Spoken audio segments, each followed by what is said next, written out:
Jay Johnson, kind enough to make some time out of his very busy schedule for us here on Off the Bench. Today, busier than normal as the Tigers in Fayetteville to take on Arkansas tonight, the premier series in the SEC over the weekend. Coach Johnson, what's going on? How are the boys feeling after the nice midweek win to set the table?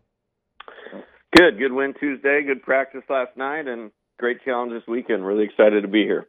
Coach, at the beginning of the year, you said, when you were speaking to the team, you said, I can't promise you much. The one thing I can promise you is that there will be adversity. And here a couple weeks in, well, there is adversity. How do you feel your team mentally is responding to a really tough way to go out last weekend and just kind of a tough start here in some areas? Yeah, I think for the most part for the season, we've done a pretty good job with that. Tough weekend in Starkville. I thought we responded great. Midweek win, great game on Friday against Florida. Saturday, that's a tough loss. I mean, you're one pitch away from, winning 2 of 3 against the team you beat to win the national title last year. And credit them, credit Ty Evans. The guy had a monster weekend against us, and then he set up Jack Caglione, who's the best position player in baseball, in college baseball right now, and he hit a big home run. And so you tip your hat to Florida, but that morning we kind of warned, not warned, but just kind of forewarned and said, look, this is a tough one. That's a tough loss last night. Sunday, day game after a night game, like we got to come. And on top of that, we're facing Jack Caglione, so this is going to be a tough one. And that game didn't go very good. And we called it what it was, kind of circled the wagons a little bit. Was happy with the team on Tuesday. And we got another great challenge tonight. Like in back-to-back games, you're seeing 2 of the best left-handed pitchers I've seen in college baseball in a long time. Hagen Smith tonight. So we got to be ready to roll. And, Coach, last weekend, Gage Jump, your lefty, I mean, he did get back on track. And when you have 2 guys like Coleman and like Jump have been this year, I mean, it gives you an opportunity. And it was good to see him kind of get back into form. Against Mississippi State, it was really good. He missing Small there, but – that's somebody, if you have him going with Holman, it's going to give you an opportunity every single weekend. And I thought he had a great performance on Saturday against the Gators. Yeah, no doubt about it. And that also makes that one a tough one to swallow, to lose that one. But, with those 2 guys pitching, we're as good as any team in college baseball. I really believe that. And, the results to this point have shown that.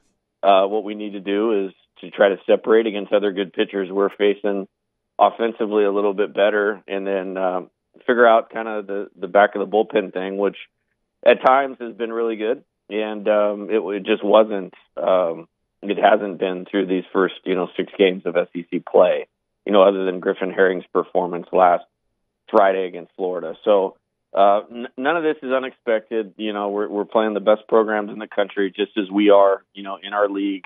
They slated us a pretty good run, pretty good stretch here of tough games. And, it's my job to try to keep the team level-headed. It's my job to keep them improving, and it's their job to play with competitive fire and really just kind of go back to that whole, hey, just focus on what we need to do right here, right now, this pitch, this inning, and then kind of walk away from or surrender the result and understand when that big pitch is coming, hey, it's on, and I'm ready to roll because I'm so focused on the task at hand. And if we do that, we'll give ourselves a chance, and I like our team and that character.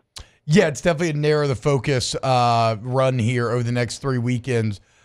Tonight, saving Luke Coleman for – I don't want to say saving. When you decide to pitch Luke Coleman on Friday, is that more about just keeping him in his rhythm since he's been so excellent as of late? I mean, 13 Ks last week. I mean, he's been excellent all year long. So is it more about keeping him in his rhythm? Is it about – maybe kind of managing around Hagen Smith? Is it a dual benefit? What goes into that process? Yeah, I always focus on our team first, and I addressed this with the team yesterday. It actually has nothing to do with our opponent. Mm-hmm. It has everything to do with Coleman and Jump. Both threw over 100 pitches last week. And go back to what I just said, I think we're one of the best teams in the country when either of those 2 guys are pitching and pitching well. So we need those guys for the duration, and I just felt like it was the smart move this week. Depending on how these games go, we could bump them up next week because we're going Thursday, Friday, and Saturday. So it really had everything to do to position ourselves with our two best starters staying on track for the long haul of this thing. Does it? You don't have the answer, if obviously, but does this move Thatcher Herd to like a bullpen role this weekend? Well, this week we're going to do that for sure, and it has a lot to do with kind of dating back to last year in SEC play. He closed out Alabama. He closed out Auburn. He had a great extended relief appearance against Georgia, and then obviously the Oregon State game in the regional. And 2 in Wake Forest game. So it helps us in the bullpen, which where we feel like we need a little bit of help there, obviously. And then it kind of keeps him or gets him in that attacking mode. I will say this. I thought for 4 innings Sunday he was outstanding. And I think he's been moving in a really positive direction. We didn't get the result because we were facing a really good pitcher, and they put together one really good inning on him in the 5th. Firm plan tonight, Coach, or kind of game flow will kind of decide maybe who you go with from different situations? Yeah, we're still working on that. I know it sounds like I'm trying to be coy and all that. I'm not. I want to get it right because the opponent is good. There's not a ton of margin for error. So we're actually meeting in 10 minutes and going to try to hopefully pin it down and finalize it. So what about offensively, Coach?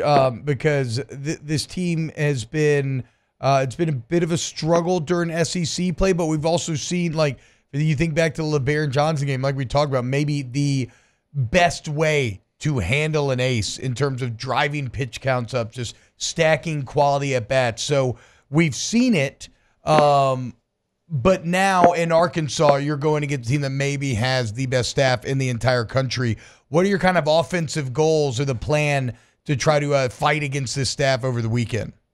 Yeah, I think it's try to continue to step forward and improve.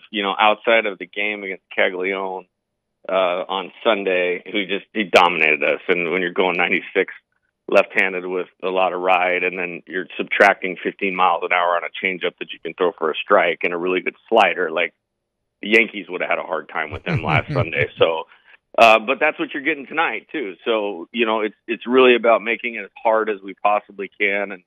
And really, like, if you want to be where you want to be at the end of the year, this is who you have to beat. And that's what last year's team was able to do. I think the fact that we're starting to hit some more home runs again, I think that helps.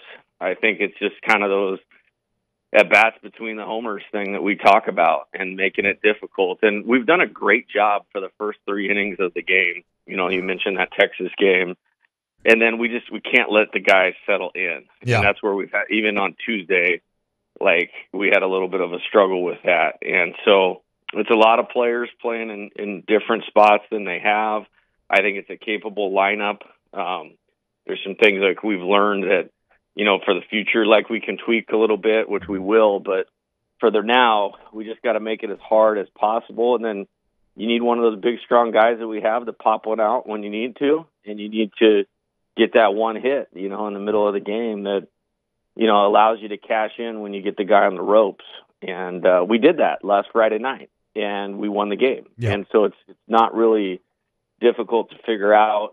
Guys are working hard. I do think we've improved, as crazy as that sounds, for 2 weeks. We're facing really good opponents, and we have to stay diligent about it. Coach, somebody that's been given competitive at-bats and actually played better, and his average is much better in SEC play, is Michael Braswell. And we talked about him on Monday. This is somebody that you feel like is kind of locking in at the right time. And when the competition went up, his bat's gone up. And that's a player that, coming in, you don't know a whole lot about him from South Carolina, but his offense has been going up here in SEC play. Yeah, he's doing a good job. And, again, we could see it, throughout the fall, early season.